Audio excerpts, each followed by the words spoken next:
Hi, my name is Mary. Today FM plays the best music in Lambasa. Today FM rocks. My name is Thomas. I'm here in Nakasi and I like to listen to Today FM because it rocks. My name is Milenia. Today FM rocks here in Singotoka. My name is Sankriki and Today FM rocks here in Tabwa. My name is Mary Jane. I love listening to Today FM here in Ba. Today FM rocks. My name is Ilay Tiambal and I love listening to Today FM.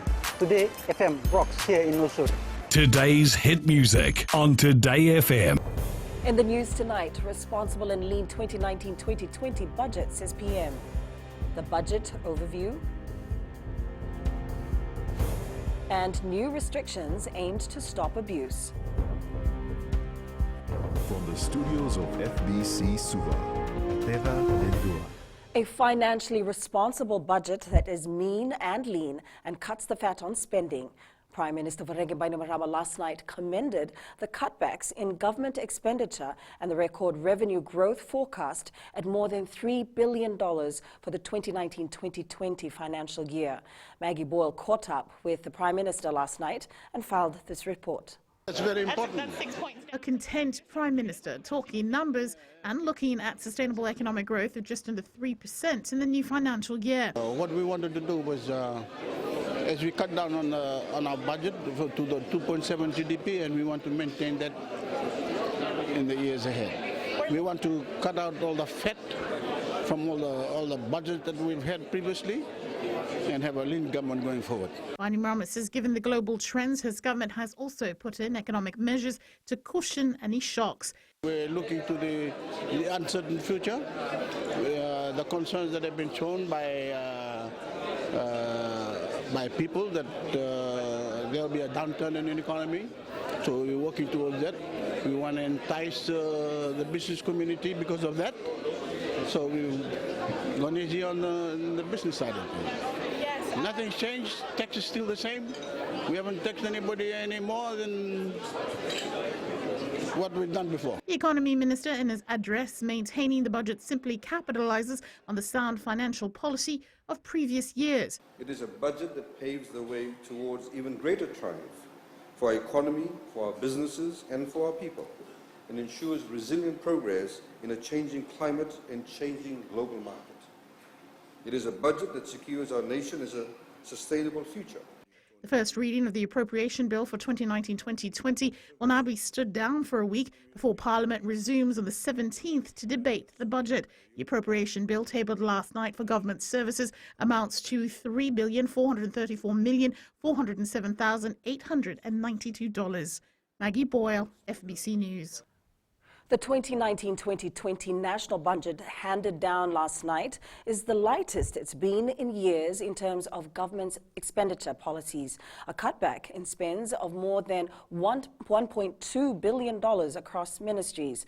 While the tax regime will continue with no increases to be implemented, the financially prudent budget is also laid out against a more resilient climate-proofing framework, with the Environment and Climate Adaptation Levy expanded among the highlights. Maggie Boyle tells us more. It's a smackdown on the budget deficit of $349.2 million, or 2.7% of the GDP, a healthy difference compared to the budget deficit of more than $408 million in 2018 to 2019. Revenue forecast, on the other hand, is expected to hit a record of more than $3.49 billion. On revised growth, 2.7% is feasible for the remainder of this year, with future forecasts earmarked for 3% in 2020 and 2021. ECAL, a broadened tax from 2017, is set to expand across several sectors. Most notably, a 10% ECAL will be imposed on all motor vehicles in an attempt as well to curb the issues of traffic congestion. ECAL will also be included in the import of smartphones, air conditioners, white goods, televisions, electric stoves and electric lawnmowers. Value-added tax collections will remain the largest source of revenue for government, and this is expected to increase with improved compliance of more than $805 million in 2019 up to $855.5 million in 2020. What's going up? General increase in motor vehicle duty rates. Also, imported chicken gets a 10% excise hike up. What's not changing? Corporate and indirect taxes remain. No new exchange control measures and the continuation of the parting with no change to the import excise duty and local excise duty on cigarettes and alcohol. In a climate-resilient nutshell, the budget aims for inclusive economic growth, all the while tightening the reins on spending, ensuring fiscal sustainability. Maggie Boyle, FBC News. The economy minister has rubbished claims made by the opposition leader Sitiveni Rabuka, who says the nation is facing crisis. Earlier this week, SODELPA leader Sitiveni Rabuka claimed in one of the dailies that Fiji faces an economic crisis, especially with the China-US trade impasse and fuel price volatility. Pranita Prakash reports. During National Budget Address, the Economy Minister lashed out at the former Prime Minister for making false claims. It's an urgency that we in Fiji must make some adjustment to manage headwinds or manage the risks associated with volatility in the international market. Honourable Rabuka essentially issued a budget response before this budget was even announced, rambling on about an economic collapse to anyone who would listen. We all know that he loves the limelight, but couldn't we have waited a day to learn what was actually in this budget? Syed Qayyum questioned whether Rabuka understands about crisis, considering that he led the nation to crisis when he was the Prime Minister. That reckless sabotage of the Fijian economy cost our people, in today's terms, $500 million. $500 million, Mr. Speaker, sir, thrown down the drain, never to be seen again. Syed Qayyum stressed Fiji will record a 10th consecutive year of growth, and it clearly shows the economy is headed in the right direction. Pranita Prakash, FBC News. The abuse of the two major government initiatives aimed at helping students and parents was highlighted in Parliament yesterday. As a result, new measures have been announced in the national budget to safeguard the government's historic investment in the education system. Saniana Mboila reports. Students who receive transport assistance will now only be able to travel on subsidized rates until 4:30 p.m. This as the Economy Ministry has noted that some students are traveling on any buses until 7 p.m. There are also reports that parents are using these cards. But even worse, Mr. Speaker, sir, we actually have parents of students, Mr. Speaker, sir, who are taking their child's blue subsidized bus cards, putting in phones, and then simply tapping it when they travel during the day and getting the school bus subsidy and using them to travel around the country. The government has also announced restrictions on the free milk program for Year 1 students. It will now be given to only rural and maritime schools. And unfortunately, in many urban schools, many students are using milk for more creative purposes. For example, we've seen this, they'll play who can stomp on their milk box the hardest, with the winner being whoever squirts the milk out of the greater distance. It's a shame, Mr. Speaker, sir, because in some parts of the country, the availability of free milk does actually have a measurable and positive impact for Year 1 students. I'll need to study and I'll need to talk it over with my team before I can comment officially on that. The Education Ministry received $46.7 million in the new budget compared to over $1 billion in the last fiscal year. Sainiani Mboila, FBC News. A clear message has been sent to the transportation industry during the budget announcement that it is time to upgrade their fleet. With a number of changes to the duties, the Economy Minister says the older and poor-conditioned vehicles need to go off the roads so that people feel comfortable and safe while traveling in public transport. Kritika Pratap reports. Duties on heavy machinery such as cranes, forklift, bulldozers, excavators will reduce as per the 2019-2020 National Budget announcement. New machinery will now attract zero excise duty, and the fiscal duty on second-hand machinery will drop from 15% to 5%. The excise duty on new trucks, vehicles designed for transportation of goods, will fall to 0%, and the fiscal duty on used trucks will fall from 15% to 5%, as long as the Euro 4. To encourage more people to use public transport during peak hours, a number of incentives have been announced for the bus industry. We're also dropping the import excise duty on new buses from 5% to 0%. So there is now zero fiscal and zero excise duty on the import of new buses. Used buses will continue to attract 5% fiscal duty, but excise duty on but excise duty on used buses will drop to zero. These reductions will apply to all trucks and buses that meet Euro 4 standards with no age restrictions. The minister says to curb issues of traffic congestion, road accidents and loss of time and productivity, new rates will be introduced for passenger motor vehicles. Alongside these duty reductions, there will be an increase in the duties on imported passenger motor vehicles on top of 10% ECAL. For all used hybrid vehicles, the specific duty rate is doubling. In all non-hybrid vehicles, the fiscal duty will increase from 5% to 15%, while the excise duty on non-hybrid vehicles is dropping to 5%. That decrease will be compensated by the addition of ECAL. The minister stressed that as of last night, all new vehicles that will be imported into the country must be Euro 4 compliance. Ritika Pratap, FBC News. Still to come, Minister explains Brazil and Ethiopia embassy closures, and hundreds attend FBC's Multicultural Eid Festival. Details after the break.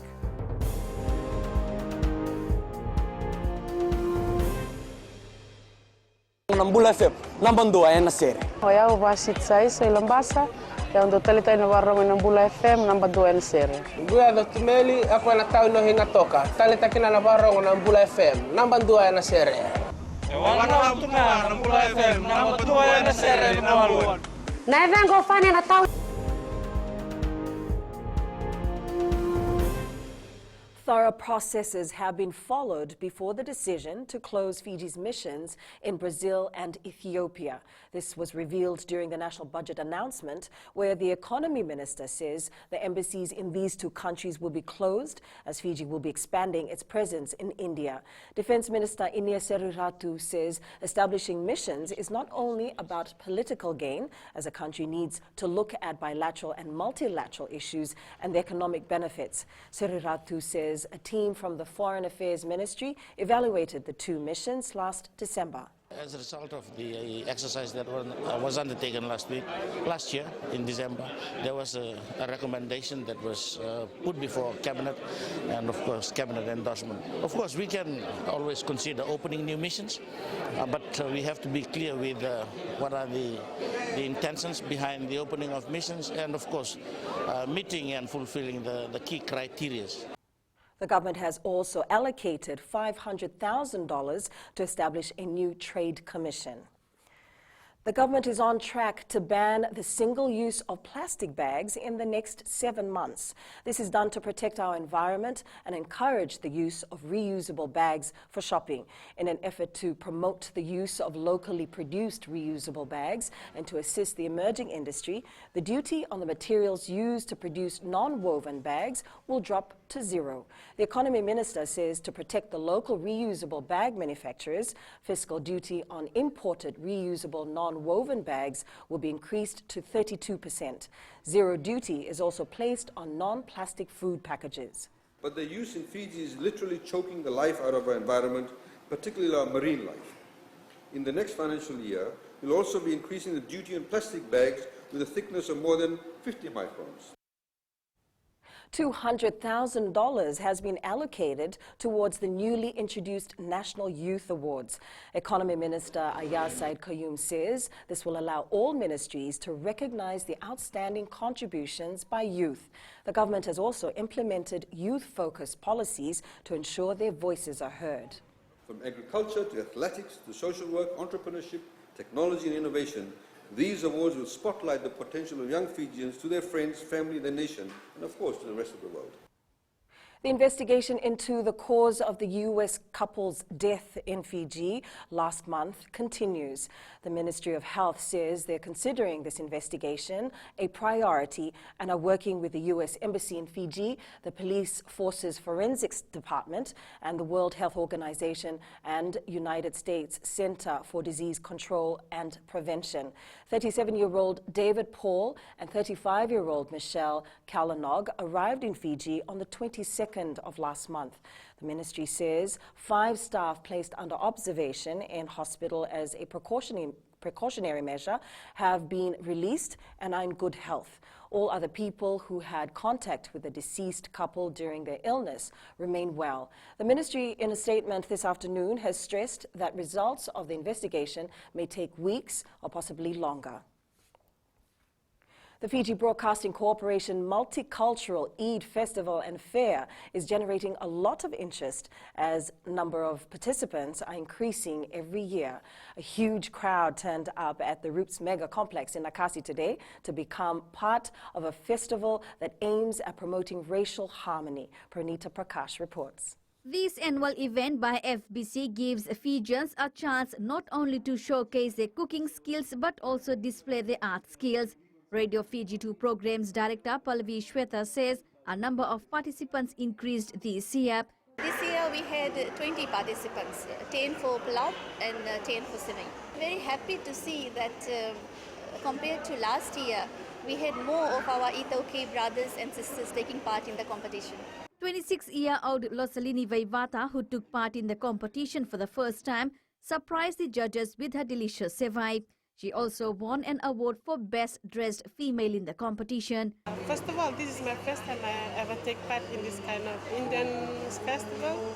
So for me, it's really grateful to come and take part in this event. Students from various schools also participated in cultural events. The aim of this event is to include all Fijians in the spirit of Eid, which was celebrated on Thursday. Pranita Prakash, FBC News. Ahead in sports, Skipper Cup semi-finals confirmed. And some changes to football laws. This and more coming up.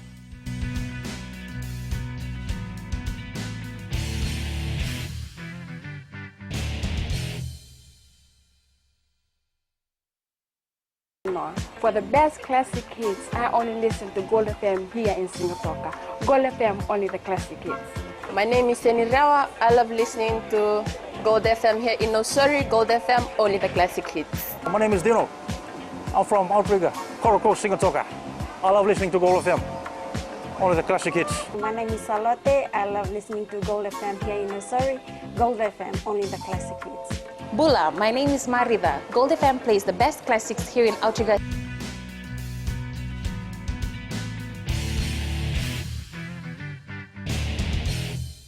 The national men's and women's sevens teams will get over $2 million to prepare for the 2020 Olympics that will be held in Tokyo, Japan. This, along with other initiatives, were announced by Economy Minister Ayasaid Kayum in the new budget. Aquila Dama reports. Successfully defending the Olympic Rugby Sevens gold medal tops the agenda for the Fiji National Sports Commission, and they are quite content to get what they asked for.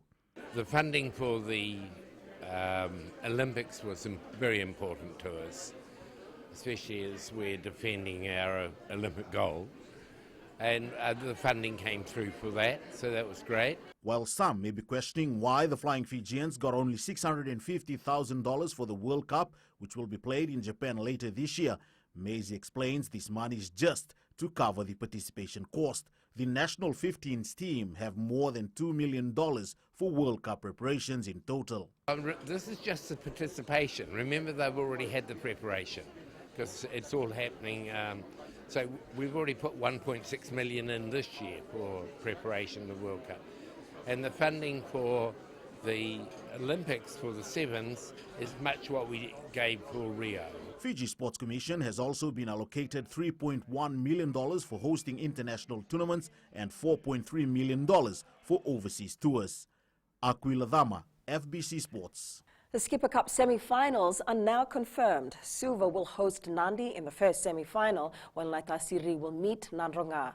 The semi-finals were confirmed after the final round of matches today, where Naitasiri drew 15-all against a spirited Tailevu side at Nosori's Ratudakumbau Park.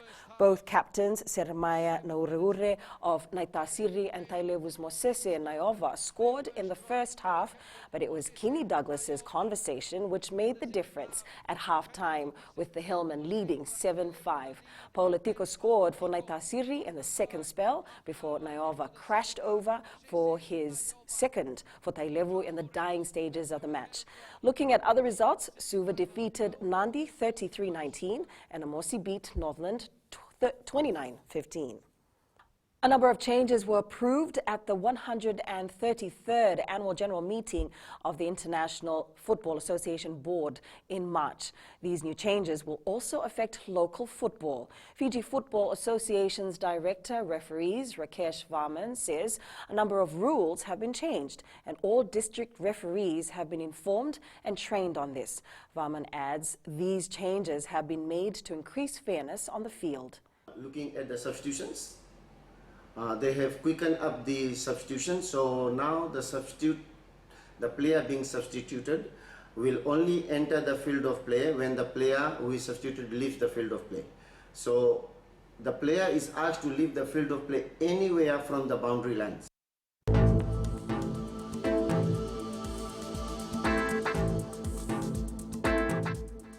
Cloudy periods with brief showers was experienced over the eastern parts of the country today. Mainly fine weather prevailed elsewhere. Taking a look in the west, intervals of clouds and sun, a breezy afternoon. Eastwards from Pacific Harbour to Suva, mostly cloudy with cool conditions. And up north, a blend of sun and clouds. Expect cool conditions at night. At sea, moderate to rough seas. For the tides, the next high tide is at 11:03 p.m. with a low tide 5 tomorrow morning. Sunrise is at 6:33. For tomorrow, cloudy periods with brief showers over the southern and eastern parts and the interior of the larger islands, mainly fine weather elsewhere. And looking further onto Monday, occasional showers and a few thunderstorms over Vunolevu, showers possibly increasing to rain later Monday. Recapping the main stories, responsible and lean 2019-2020 budget, says PM. New restrictions aimed to stop abuse. And Naitasiri qualifies for Skipper Cup semi-final. For these stories and others, you can also tune in daily to our sister radio station, Gold FM. And to our poll question segment, this week we're asking, should our Sevens players be given cash incentives after winning the World Sevens Series? Visit our FBC website to answer. You can send us newsworthy pictures and videos on email. That's fbcnews@fbc.com.fj, or share it with us via our Facebook page, FBC News. You can also follow and tweet us your news tips at FBC News or simply #FBC News. And that was your FBC News tonight. From the team and I, stay safe and have a good night.